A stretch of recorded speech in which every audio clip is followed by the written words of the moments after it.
Hello, very good evening भाई। तो I hope आप देख रहे होंगे इन क्वेश्चंस को, और यही आपका एक्चुअल पैटर्न है। आपका यूपी पुलिस वगैरह, एसएससी, जीडी, डीएसएस में आपका रेलवे में जो एएलपी का निकला हुआ है उसका जो सीबीटी 1 है, तो सीबीटी 1 में भी वही है आपका जीके, मैथ, रीजनिंग। तो उसी के बेस पे आप टीयर 2 के लिए क्वालिफाई करेंगे। तो उसी को ध्यान में रख के ये आपके क्या कहते हैं सीरीज चल रही है, हमारी पीवाईक्यू सीरीज चल रही है।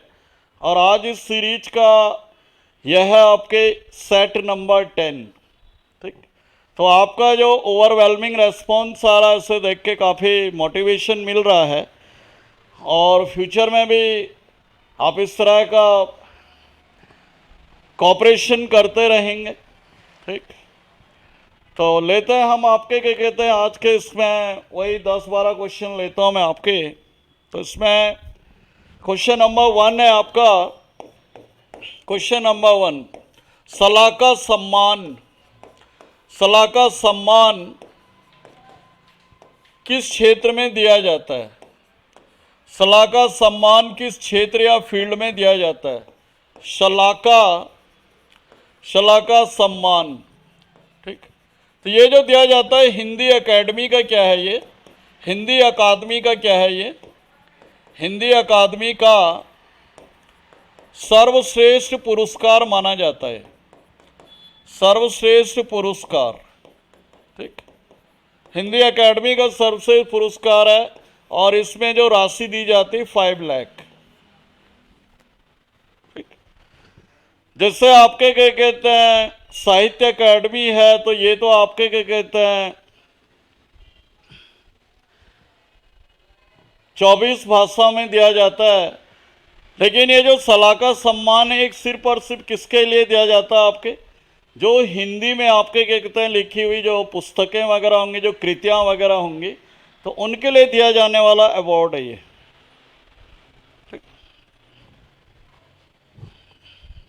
क्वेश्चन नंबर 2 है भाई आपका, रेवेन्यू बोर्ड की स्थापना। Revenue board, UP revenue board, UP revenue board की स्थापना कब हुई? तो जो आजकल रेवेन्यू बोर्ड है वहां पे यूपी में इसकी स्थापना होती है 1831 में। ठीक, 1831 में। लेकिन अगर हम लोग थोड़ा बैक में जाके देखें, हिस्ट्री में देखें, तो ये जो रेवेन्यू बोर्ड है सबसे पहले 1772 में वारेन हेस्टिंग्स के द्वारा इसकी स्थापना की गई। किसके द्वारा इसकी स्थापना की गई? अगर हम बैक ऑफ द हिस्ट्री जाते हैं तो यह आपका वारेन हेस्टिंग्स के द्वारा जो है सबसे पहले भारत में जो है वो रेवेन्यू बोर्ड की स्थापना की गई थी। ठीक, और ये आपको आइडिया होगा, आपने देखा भी होगा, ये क्वेश्चन आ भी चुका है कि भारत में सबसे पहले जो डीएम है, डीएम या आपके क्या कहते हैं जिसको डिस्ट्रिक्ट मजिस्ट्रेट या जिलाधिकारी कहा जाता है, तो ये जो डीएम का पद है, डीएम की जो पोस्ट है, तो ये डीएम की पोस्ट भी इसी वारेन हेस्टिंग्स के द्वारा लाई गई थी उस समय। तो कौन लेके आया था ये डीएम का पद भारत में पहली बार? तो डीएम या डिस्ट्रिक्ट मजिस्ट्रेट या जिसको डीसी बोला जाता है, तो ये सबसे पहले भारत में यही वारेन हेस्टिंग्स लाया था, जो कि किसके अंडर में काम करता था? इसी रेवेन्यू बोर्ड के अंडर में काम करता था। ठीक, तो ये आप ध्यान रखें। क्वेश्चन नंबर 3, भारत का पहला राज्य, भारत में पहला राज्य जिसने जीएसटी लागू किया। ठीक, अब देखो यहाँ पे एक बेसिक क्वेश्चन है कि भारत ने जीएसटी कब लागू किया, भारत में जीएसटी कब आया? तो यह आया 1 जुलाई 2017 को। ठीक, कौन से संशोधन के द्वारा? 101 संशोधन या अमेंडमेंट के द्वारा। ठीक, लेकिन ये क्वेश्चन कह रहा है कि भारत का पहला राज्य कौन सा था? पहला राज्य का मतलब कौन सा पहला स्टेट था इंडिया में जिसने, जहाँ की विधानसभा ने जीएसटी को सबसे पहले पास किया?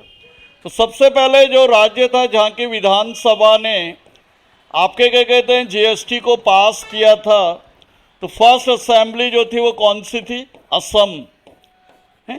तो असम पहला राज्य था, असम की विधानसभा पहली विधानसभा थी जिसने भारत में जीएसटी को पास किया या लागू किया। रही बात अंतिम राज्य की, तो उस समय आपको पता होगा कि जम्मू कश्मीर जो था वो अंतिम राज्य था। भले आज जम्मू कश्मीर आपका क्या है, यूनियन टेरिटरी है, लेकिन जो अंतिम राज्य था वो था आपके कौन सा? जे.एंड.के। तो ये भी ध्यान रखें। बाकी आपको पता ही है कि जो हमारा जो जीएसटी मॉडल है हमने कहाँ से ले रखा है? कनाडा से ले रखा है ये। और दुनिया का जो फर्स्ट कंट्री है, पहला देश है, ये 1954 में, और ये था आपके फ्रांस। ठीक। तो पहला कंट्री कौन था जो जीएसटी दुनिया में लेके आया था? तो ये था आपके France.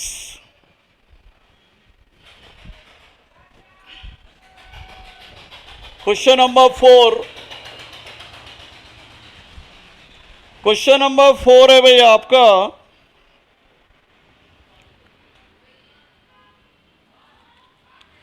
The mother I never knew. The mother I never knew. The mother I never knew, ये किसकी पुस्तक है? ठीक। तो ये किसकी पुस्तक है? सुधा मूर्ति। सुधा मूर्ति। तो ये सुधा मूर्ति की पुस्तक है, जो किसकी वाइफ है? वाइफ ऑफ नारायण मूर्ति। नारायण मूर्ति आपको पता ही है, फाउंडर ऑफ इन्फोसिस के संस्थापक। और सुधा मूर्ति की एक किताब और है, कई बार एसएससी आजकल पूछ रहा है, वह है डॉलर बहू। ठीक, डॉलर बहू। तो ये बुक भी आप ध्यान रखें, ये एसएससी आजकल पूछ रहा है कि डॉलर बहू जो है किसकी बुक है? तो यह है आपके सुधा मूर्ति की।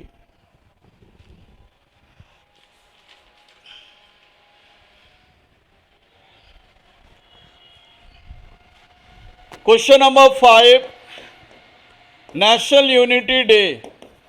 नेशनल यूनिटी डे, या जिसे हिंदी में कहा जाता है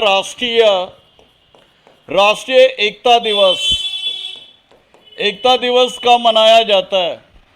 तो नेशनल यूनिटी डे या राष्ट्रीय एकता दिवस आपको पता ही होगा, जो भारत के कौन थे? Iron man of India. Iron man of India, और भारत के लौह पुरुष थे सरदार पटेल। तो सरदार पटेल का बर्थडे, सरदार पटेल का जो बर्थडे है 31 अक्टूबर, इसे किस रूप में मनाया जाता है? राष्ट्रीय एकता दिवस से नेशनल यूनिटी डे। ठीक। और इसी के नाम पे आपको पता होगा कि स्टैच्यू ऑफ यूनिटी जो गुजरात में इसी नाम पे पड़ी हुई है, स्टैच्यू ऑफ यूनिटी। और इन्हें जो आपके भारत रत्न दिया गया 1991 में, भारत रत्न जो दिया गया इन्हें 1991 में, मरणोपरांत, पोस्थ्यूमसली। ठीक। तो मरणोपरांत जो है इन्हें आपके क्या कहते हैं, भारत रत्न दिया गया। और जैसे कि आपको पता ही है, इन्हें क्या कहा जाता है? Father of modern civil services के नाम से भी जाना जाता है इन्हें, father of modern civil services. और अगर आता है फादर ऑफ सिविल सर्विसेज, तो ये आपको पता ही होगा किसे कहा जाता है? लॉर्ड कॉर्नवालिस, जो क्या था आपके बंगाल का गवर्नर जनरल था। तो इसे क्या कहा जाता है? सिविल सेवाओं का जनक कहा जाता खाली। और सरदार पटेल को कहा जाता आपके father of modern civil services, माने आधुनिक सिविल सेवाओं का जनक। क्वेश्चन नंबर 6, क्वेश्चन नंबर 6 है भाई आपका prohibition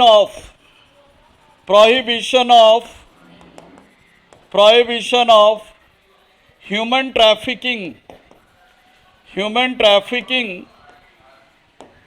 prohibition of human trafficking and forced labor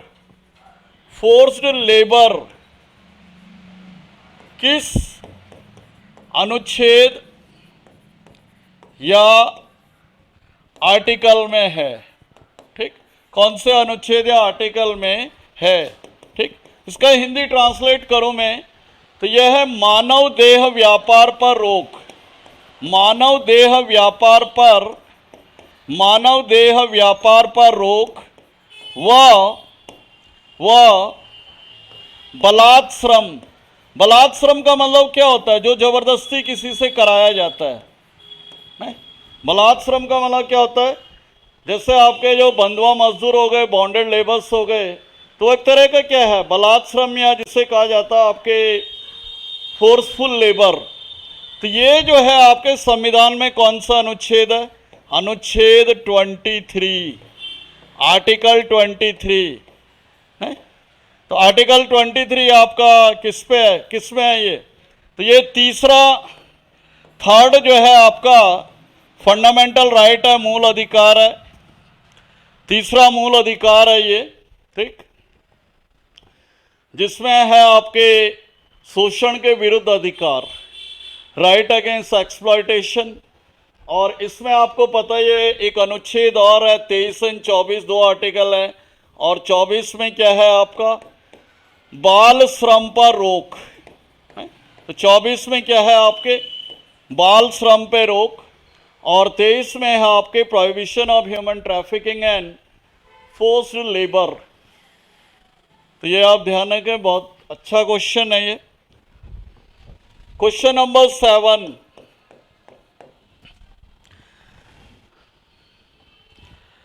question number 7 है कि कच्छ का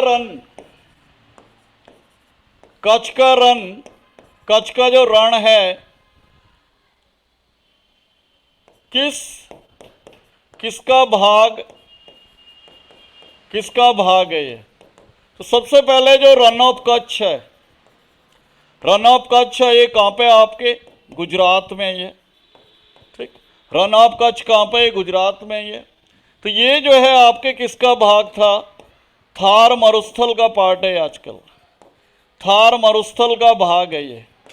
ठीक, लेकिन पहले जो था ये किसका भाग था? पहले जो अगर आएगा क्वेश्चन तो पहले किसका भाग था ये? तो पहले जो था it was part of Arabian Sea, Arabian Sea का। ठीक, तो भूकंप आने से क्या हो गया कि समुद्र का जो ये वाला भाग है कच्छ के रन वाला, ये ऊपर उठ गया।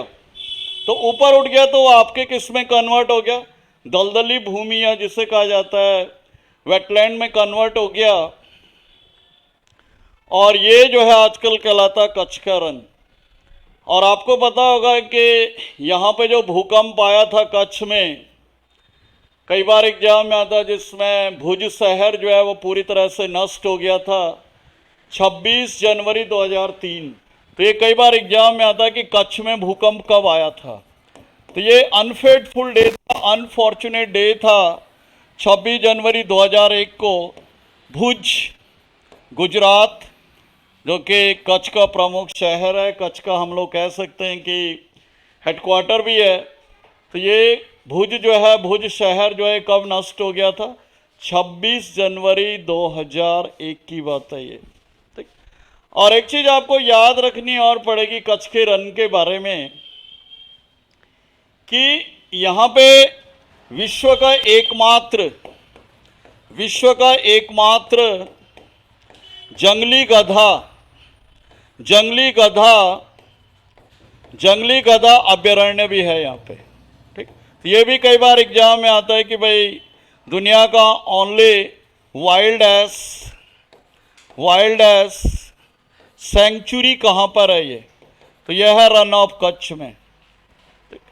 तो ये गुजरात में है, ये ध्यान रखें आप। नेक्स्ट क्वेश्चन की तरफ मूव करेंगे। Question number 8। क्वेश्चन नंबर 8 है आपका, विटामिन B6 का नाम क्या है? Very important question. तो यह है आपके पायरिडॉक्सिन। पायरिडॉक्सिन, पायरिडॉक्सिन, ठीक। और इसकी कमी से कौन सी बीमारी होती है? एनीमिया, एनीमिया, एनीमिया, ठीक। तो टोटल जो आपके विटामिन है, अगर हम बी कॉम्प्लेक्स की बात करें तो B complex, vitamin B complex में कितने विटामिन है? तो यह है 8 विटामिन है। और total number of vitamins, total number of vitamins कितने हैं? तो ये हैं आपके 13, ठीक। A, D, E, K और B एंड C। तो B के कितने हो गए आपके? 8। और बाकी 5 जो अन्य हो गए वो कितने हो गए टोटल? तो वो हो गए आपके 13। तो 8 और 5 13। जहाँ तक विटामिन की खोज की F.G. हॉपकिंस 1911, कई बार एग्जाम में आया हुआ है कि विटामिन को किसने डिस्कवर किया? F.G. हॉपकिंस ने, ठीक। और विटामिन जो शब्द का प्रयोग किया, शब्द का प्रयोग या जो इसे कॉइन किया गया, कैसिमीर फंक, ठीक, कैसिमीर फंक के द्वारा। तो ये ध्यान रखें, ये काफी इंपॉर्टेंट क्वेश्चन है। क्वेश्चन नंबर 9, साइमन कमीशन का उद्देश्य क्या था? साइमन कमीशन का उद्देश्य क्या था? उद्देश्य, ऑब्जेक्टिव ऑफ साइमन कमीशन, ठीक। तो साइमन कमीशन का उद्देश्य क्या था आपके? साइमन कमीशन का जो उद्देश्य था, भारत सरकार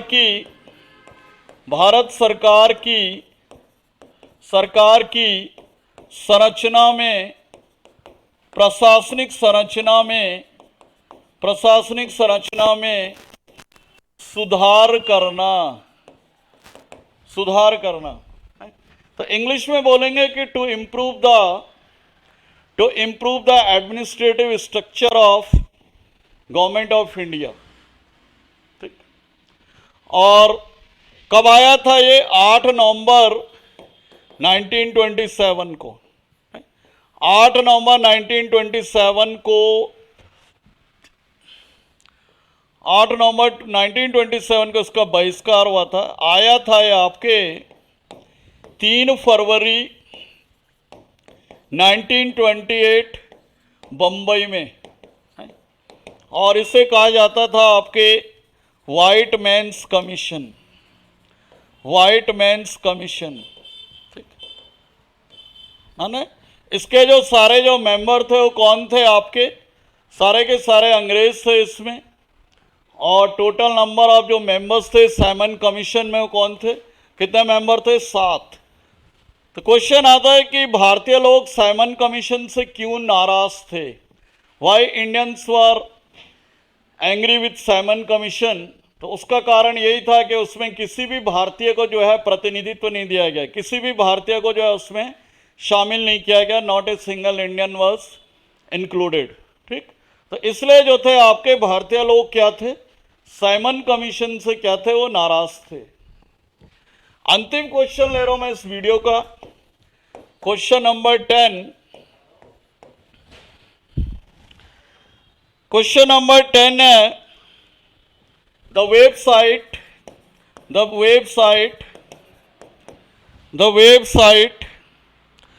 which helps a view and review of a single place in a 3D manner. तो क्वेश्चन हिंदी में क्या है ये कि उस वेबसाइट का नाम क्या है जो किसी भी स्थान को देखने में या उसको दोबारा देखने में हमारी मदद करती है। किस मैनर में आपके, तो ये करती है आपके 3D मैनर में, त्रिविमीय तरीके से। तो ये जो साइट है आपकी, आपने सुना होगा गूगल अर्थ। कौन सी साइट है ये? Google Earth. तो इसे कहा जाता है गूगल अर्थ, या इसे कहा जाता है आपके अर्थ व्यूअर के नाम से भी इसे जाना जाता है। ठीक, इसका दूसरा नाम क्या है गूगल अर्थ का, जिससे हम किसी भी, जैसे आपको सपोज अपना गांव देखना है या आपको अपना शहर या सिटी टाउन वगैरह देखना है, तो उसकी आप 3D व्यू या रिव्यू जो भी देखेंगे वो किस पे देखेंगे? गूगल अर्थ पे। तो ये किसका फीचर है? आपका गूगल का फीचर है। तो ये थे भाई आपके 10 क्वेश्चन। आई होप आपको ये काफ़ी फ्रूटफुल नज़र आएंगे और ज़्यादा से ज़्यादा आप लोग इन क्वेश्चंस का अवलोकन करेंगे। तो थैंक यू फॉर वॉचिंग। मिलते हैं फिर अगले वीडियो में। ठीक, till then take care and bye bye.